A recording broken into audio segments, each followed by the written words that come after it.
Friends, आज हम discuss करेंगे कि कैसे हम किसी भी साइंटिफिक कैलकुलेटर से मैट्रिक्स को सॉल्व कर सकते हैं।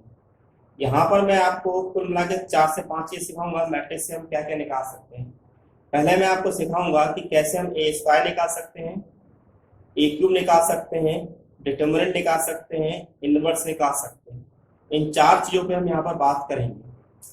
तो पहले आप देखिए कि हमारे पास कैल्सी का जो मॉडल है वो केशियो FX991MS है। ध्यान ये रखना है कि जो मैं आपको ये तरीका जो बताने जा रहा हूँ इसके लिए आपका साइंटिफिक कैलकुलेटर ओरिजिनल होना जरूरी है। ठीक है, तो सबसे पहले आपको करना क्या है कि शिफ्ट में जाकर पहले हमें अपने जितने भी मेमोरीज है वो हमें क्लियर कर लेना है। तो क्या करेंगे, शिफ्ट दबाएंगे, देन मोड को प्रेस करेंगे। मोड को प्रेस करने के बाद हमें 3 को प्रेस करना है जिससे कि हमारी सारी मेमोरी डिलीट हो जाएंगी। डिलीट करने के बाद हम यहाँ पर पहले हम मैट्रिक्स ए को फीड करेंगे। तो मैट्रिक्स ए को फीड करने के लिए सबसे पहले हमें यहाँ पर मैट्रिक्स में इस कैल्सी को कन्वर्ट करना पड़ेगा। तो मोड को हम क्या करते हैं 1 2 3 टाइम हम प्रेस करेंगे तो हमारे पास 3 ऑप्शन निकल के आएंगे, इक्वेशन, मैट्रिक्स और वेक्टर। हम मैट्रिक्स को प्रेस कर देंगे। प्रेस करने का मतलब ये है कि हमारा कैल्सी जो है मैट्रिक्स मोड पे कन्वर्ट हो गया है। अब क्या करेंगे, शिफ्ट दबा के हम 4 को प्रेस करेंगे। आप ध्यान से देखेंगे कि 4 पर MAT लिखा हुआ है। ठीक है, 4 पर MAT लिखा हुआ है। आप देखेंगे अगर हमें किसी भी मैट्रिक्स को लिखना है तो सबसे पहले उसका डायमेंशन हमें चाहिए। तो मैट्रिक्स ए का हमने डायमेंशन लिखा। मैट्रिक्स ए का डायमेंशन हमारे पास कितना है, 3 × 3 है। तो हमने यहाँ पर 1 को प्रेस कर दिया क्योंकि हमें मैट्रिक्स ए लिखना है। 3 × 3 को हमने प्रेस करा। तो सबसे पहले हमारे पास मैट्रिक्स के एलिमेंट की पोजीशन क्या है, दिस इज 11 12 13 14 सॉरी 11 12 13 21 22 23 31 32 33। उसी प्रकार से हमारे पास मैट्रिक्स की यहाँ पर भी पोजीशन आपको दिखाई दे रही होगी। तो 11 पे पोजीशन हमारे पास कितनी है, 2 है। हमने 2 प्रेस किया। देन हमारे पास है -1 प्रेस किया, देन +1। ठीक है, सॉरी प्लेस हमको यहाँ पर लेना है 1। नेक्स्ट हमारे पास है -1, देन हमारे पास है 2 के बाद फिर से -1, देन हमारे पास है -1, 31 पे हमारे पास है 1, 32 पे हमारे पास है -1 और 33 पे हमारे पास है 2। फीड करने के बाद एक बार चेक जरूर कर ले कि आपने जो एंट्री करी वो सही है कि नहीं। तो 11 पे 2 है, 12 पे -1 है, 12 पे -1, 13 पे +1 है। ठीक है, 21 पर -1 है, 22 पर 2 है एंड उसके बाद -1 है। ठीक है, फिर 31 पर 1 है, 32 पर -1 है और 33 पर 2 है। चेक कर ले, यहाँ पर सारे एलिमेंट हमारे पास सही पोजीशन में होना जरूरी है, तभी हमें वो आंसर मिल पाएगा। ठीक है, अब हमने यहाँ पर AC को प्रेस कर दिया। अब हम निकालेंगे कि ए स्क्वायर कैसे निकालते हैं। ए स्क्वायर निकालने का तरीका हमारे पास इन जनरल क्या है कि A × A मैट्रिक्स करेंगे तो हमें कितना मिलेगा, 6 - 5 5 -5 6 -5 5 -5 5। अब हम इसमें मैट्रिक्स ए स्क्वायर कैसे निकालें। सिंपल, हमारे पास है शिफ्ट गए, 4 हमने प्रेस किया। ठीक है, 4 प्रेस करने के बाद हमने 3 को प्रेस किया, मैट्रिक्स ए लिखा। सिंपल, हमने यहाँ पर X स्क्वायर का बटन दबा दिया, हो गया मैट्रिक्स ए का स्क्वायर। यहाँ पे हमने लिखा दिस इज फर्स्ट। तो A11 हमारे पास कितना आया हुआ है, 6। ठीक है, नेक्स्ट हमारे पास कितना आया है, -5। नेक्स्ट हमारे पास कितना आया हुआ, 5 -5 6 -5 5 -5 एंड देन 6। इस प्रकार से हम किसी मैट्रिक्स ए का स्क्वायर निकाल सकते हैं। समझ में आया आप लोगों को। अब नेक्स्ट हम निकालने जा रहे हैं कि हम कैसे मैट्रिक्स ए का क्यूब निकाल सकते हैं। हमने फिर से AC दबाया हमने। अब हमने यहाँ पे लिखा दिस इज ब्रैकेट ओपन किया, हमने शिफ्ट दबा के हमने 4 प्रेस किया, देन हमने 3 लिखा, मैट्रिक्स के लिए 1 लिख दिया। अब हमने देखिए एक्स स्क्वायर के ऊपर x क्यूब लिखा, तो हमने शिफ्ट दबा के क्यूब बटन को हमने यूज कर दिया, हमने ब्रैकेट क्लोज कर दिया। ठीक है, अब हमने यहाँ पर इक्वल टू साइन बताया, हमारा पहला एलिमेंट कहना चाहिए 22। तो देखिए 22 हमारे पास आ रहा है। नेक्स्ट हमारे पास कितना होना चाहिए, -21। तो हमने क्या करा, नेक्स्ट इक्वल टू दबाया, सॉरी इक्वल टू नहीं दबाना, हमें रिप्ले का बटन दबाना है। -21 आया, देन हमारे पास 21 आया, देन -21 आया, 22 आया, -21 आया, देन 21 आया, देन -21 आया, देन 22 आया। तो इस प्रकार से हम यहाँ पर ए क्यूब निकाल सकते हैं।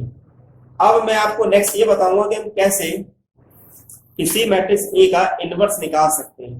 तो प्यारे बच्चों, एक बात का ध्यान रखिएगा, जब भी अगर हमें किसी मैट्रिक्स ए का अगर हमें इनवर्स निकालना है तो सबसे पहले हमें चेक ये करना है क्या उस मैट्रिक्स ए का डिटरमिनेंट जीरो तो नहीं है, क्योंकि हमें इस बात का ध्यान रखना है कि अगर मैट्रिक्स ए का डिटरमिनेंट जीरो हुआ हम उसका ए इनवर्स नहीं निकाल सकते हैं। ठीक है, तो सबसे पहले हम ये चेक करेंगे कि मैट्रिक्स ए का डिटरमिनेंट कैसे निकालें। देखिए किस प्रकार निकालें, शिफ्ट गए हम, ठीक है, 4 प्रेस किया, 4 प्रेस करने के बाद हमारे पास आएगा, हम क्या करेंगे, डिस्प्ले का राइट हैंड साइड बटन दबाएंगे तो हमारे पास आएगा dt और टर्न। dt का मतलब होता है डिटरमिनेंट और टर्न का मतलब होता है ट्रांसपोज। हमें चाहिए 1, हमने 1 प्रेस कर दिया। अब इसके आगे हम ब्रैकेट ओपन करेंगे और मैट्रिक्स ए लिखेंगे। मैट्रिक्स ए लिखने के तरीके का शिफ्ट दबाया, 4 दबाया, 3 दबाया, 1 दबाया, तो मैट्रिक्स ए लिखा गया, देन इक्वल टू, तो मैट्रिक्स ए का डिटरमिनेंट बच्चों हमारा कितना आ रहा है, 4। तो अभी हमें क्या मिल रहा है, इसमें 4 मिल रहा है। ठीक है, तो इस प्रकार से हम मैट्रिक्स ए का डिटरमिनेंट निकाल सकते हैं। तो इसका मतलब ये होगा कि हम मैट्रिक्स ए का इनवर्स हमारा एग्जिस्ट करेगा। हम देखते हैं कि मैट्रिक्स ए का इनवर्स कैसे हम निकालेंगे। तो सिंपल हमारा तरीका ये कि शिफ्ट दबाएं, 4 दबाएं, 3 दबाएं, 1 दबाएं, ये मैट्रिक्स ए लिखा गया। और फिर पहले इसका देखेंगे आप एक्स इनवर्स यहाँ पे लिखा था, हमने यहाँ पर इनवर्स का साइन लगा दिया। ठीक है, अब हम देखेंगे पहला एलिमेंट में कितना मिल रहा है, 0.75। 0.75 का मतलब कि 3 में 4 का डिवाइड करेंगे तो 0.75 मिलेगा। नेक्स्ट मिलेगा 0.25, नेक्स्ट मिलेगा -0.25, नेक्स्ट मिलेगा हमारे पास 1 में 4 का डिवाइड करेंगे 0.25, नेक्स्ट हमारे पास है 0.75, नेक्स्ट हमारे पास है 0.25, नेक्स्ट हमारे पास है -0.25, नेक्स्ट हमारे पास है 0.25 एंड 3 कम में करेंगे तो 0.75। इस प्रकार से हम मैट्रिक्स ए का इनवर्स भी निकाल सकते हैं। तो हमने यहाँ पे 4 चीजें सीखी। मैट्रिक्स ए का पहले हमने ए स्क्वायर निकाला, ए क्यूब निकालना सीखा, और ए क्यूब निकालने के बाद हमने उसका डिटरमिनेंट निकालना सीखा, और हमने उसके बाद उसका ए इनवर्स भी निकालना सीखा। यहाँ पर कैसे से सॉल्व करने का पर्पस केवल इतना है कि आप अपना आंसर को चेक कर सकते हैं, लेकिन एग्जाम में आप इस कैसे से आंसर लिखिए का मत, केवल ये चेक करने के लिए मैं आपको यहाँ पर बता रहा हूँ। अब नेक्स्ट बच्चों मैं यहाँ पर बताना चाहता हूँ कैसे हम मैट्रिक्स में एडिशन या सब्ट्रैक्शन भी कर सकते हैं। जैसे कि मैं यहाँ पर बताना चाहता हूँ कि to find a plus b। अब हमें पहले मैट्रिक्स b को हमें इस कैलसी में फीड करना होगा। क्या करना होगा, मैट्रिक्स b को हमें इस कैलसी में फीड करना होगा। तो क्या करेंगे, पहले हम शिफ्ट दबाएंगे, 4 दबाएंगे तो पहले डायमेंशन डिफाइन करेंगे हम 1। मैट्रिक्स ए का डायमेंशन ऑलरेडी हमने 3x3 लिखा है, और मैट्रिक्स बी हमने यहाँ पर 3x3 ही लिया हुआ है। तो मैट्रिक्स बी के लिए हम 2 दबा देते हैं, उसका डायमेंशन भी हमारे पास 3 है।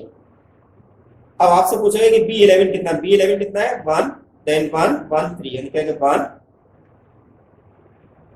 1 3 1 3 -3 -2 देन -4 देन -4। ठीक है, वैल्यू फीड करने के बाद चेक करना कभी ना भूलना हो, कि कई बार क्या होता है कि लिखने में गलतियां हो जाती है। तो B11 कितना है 1, B12 है आपके पास 12, B13 है 3, B21 है 1, B22 है 3, B23 है -3, B31 है -2, -4 एंड -4। इस प्रकार से हमने मैट्रिक्स बी भी इसमें लिख दिया। अब मैट्रिक्स बी लिखने के बाद हमारा नेक्स्ट काम ये है कि हम कैसे a प्लस बी लिखेंगे। तो सिंपल तरीका हमारे पास शिफ्ट गए, 4 प्रेस किया, 3 लिया, हमने 1 लिया तो मैट्रिक्स ए लिखा गया, देन प्रेस ए। ठीक है, अब फिर से हमने शिफ्ट गए, 4 दबाया हमने और 3 को प्रेस किया, हमने लिख दिया 2। अगर हमने यहाँ पर लिखा हुआ है कि a प्लस बी की वैल्यू मेरे पास कितनी आ रही है, तो हमारे पास कितने 3 0 4 0 5 -4 -1 -5 एंड -2। देखते हैं हमारे पास मैट्रिक्स बी की वैल्यू, पहली वैल्यू क्या आती है 3, और this is 3, then again 0, then 4, then 0, then 5 -4 -1 -5 and then -2। इस प्रकार से हम मैट्रिक्स ए का a प्लस बी निकाल सकते हैं। आपको लग रहा है कि मैट्रिक्स a प्लस बी तो क्या हाथ से निकालना ज्यादा आसान है, बिल्कुल सही आप कह रहे हैं, लेकिन अगर हमें a प्लस 9 भी निकालना है तो शायद हमारे को थोड़ा सा टाइम कंज्यूमिंग है, लेकिन हम a प्लस 9 भी बड़ी आसानी से यहाँ पर निकाल सकते हैं। हमने बच्चों क्या करा, पहले मैंने लिखा मैट्रिक्स ए ब्रैकेट ओपन करके, ठीक है, मैट्रिक्स ए लिखा ब्रैकेट क्लोज किया, देन प्लस 9 बी लिखना है हमें, तो 9 लिया, then matrix B, then shift 4 3 2 matrix भी लिखा, देन ब्रैकेट क्लोज कर दिया। अब हमने लिखा फर्स्ट एलिमेंट निकाला हमारे पास कितना है 11 आ रहा है हमारे पास, नेक्स्ट 8 आ रहा है, देन 28 आ रहा है आपका, फिर 8 आ रहा है, 29 आ रहा है, -28 आ रहा है, -17 आ रहा है, -37 आ रहा है और -34 आ रहा है। तो बड़ी आसानी से हम यहाँ पर ये वैल्यूज निकाल सकते हैं। तो यहाँ पर मैंने आपको एडिशन भी सिखा दिया, अगर आपको सब्ट्रैक्शन करना है तो सब्ट्रैक्शन भी बड़ी आसानी से आप कर सकते हैं। बस आपको जहाँ प्लस साइन लगाया वहां पर आपको माइनस साइन प्लेस करना होगा, ठीक है। अब मैं नेक्स्ट आपको बताऊंगा कि कैसे हम किसी मैट्रिक्स किसी भी क्यूबिक इक्वेशन के हम रूट निकाल सकते हैं with the help of scientific calculator, ठीक है। यहाँ पर मैं आपको दो टाइप के रूट्स निकालना सिखाऊंगा। एक हमारे पास वो रूट्स होंगे जिनकी वैल्यूज डिस्टिंक्ट होंगी, और एक वो वैल्यूज होंगी, वो रूट्स होंगे जो रिपीटेशन फॉर्म में हमारे सामने आते हैं। तो सबसे पहले आपको करना क्या है, पहले अपने मॉड को क्लियर कर ले आप। मॉड को क्लियर करने के बाद आप इसे इक्वेशन मॉड में कन्वर्ट कर दें 1। आपको अननोन 2 और अननोन 3 दिखाई दे रहा है, आपको राइट हैंड साइड बटन दबाना और डिग्री में कन्वर्ट करना है। तो हमारे पास क्यूबिक इक्वेशन आ गया। क्यूबिक इक्वेशन में ए का मतलब होता है कि लैम्डा क्यू का कोएफिशिएंट कितना है। तो हमारे पास वैल्यू कितनी है 1, हमने 1 में प्रेस किया, देन -18, देन +99, देन -160, ठीक है। हमने अपनी सारी वैल्यू को हमने यहाँ पर फीड कर दिया। अब फीड करने के बाद हम देखेंगे, हमने पहला इक्वल टू दबाया तो हमारे पास वैल्यू कितनी आ रही है 9। तो आप देखेंगे हमारे को 9 मिला हुआ है, देन नेक्स्ट हमने दबाया 3 मिला हुआ है, और देन हमने नेक्स्ट दबाया 6। हमें आपको तीनों वैल्यूज हमारे पास इस इक्वेशन के डिस्टिंक्ट है, इसलिए हमें तीनों रूट्स भी हमें इसमें मिल रहे हैं। फिर से एक बार देखने के पास कैसे मिल रहे हैं, आप देखिएगा। पहली वैल्यू आ रही है 9, देन हमारे पास आ रहा है 3, देन हमारे पास आ रहा है 6, ठीक है। अब मैं एक और इक्वेशन आपको सॉल्व करने दिखा रहा हूँ। Lambda cube -2 lambda square -5 lambda -6 equal to 0। Lambda cube को फिर कितना है 1, लैम्डा स्क्वायर का 2 है, देन -5 है, देन -6। तो पहली वैल्यू मेरे को मिल रही है 2, देन -3 मिल रही है, देन मुझे -1 मिल रही है, ठीक है। तो हम इस प्रकार से वो इक्वेशन के रूट्स, उस क्यूबिक इक्वेशन के रूट निकाल रहे हैं जिनके रूट्स हमें डिस्टिंक्ट मिल रहे हैं। अब हम देखते हैं कि अगर हमारे पास क्यूबिक इक्वेशन के रूट अगर रिपीटेशन है तो हम रिपीटेड है तो कैसे पहचानेंगे कि वो रूट हमारे पास रिपीटेशन फॉर्म में आ रहे हैं। देखिए एक इक्वेशन हमारे सामने है, lambda Q -6 lambda square plus 9 lambda -4।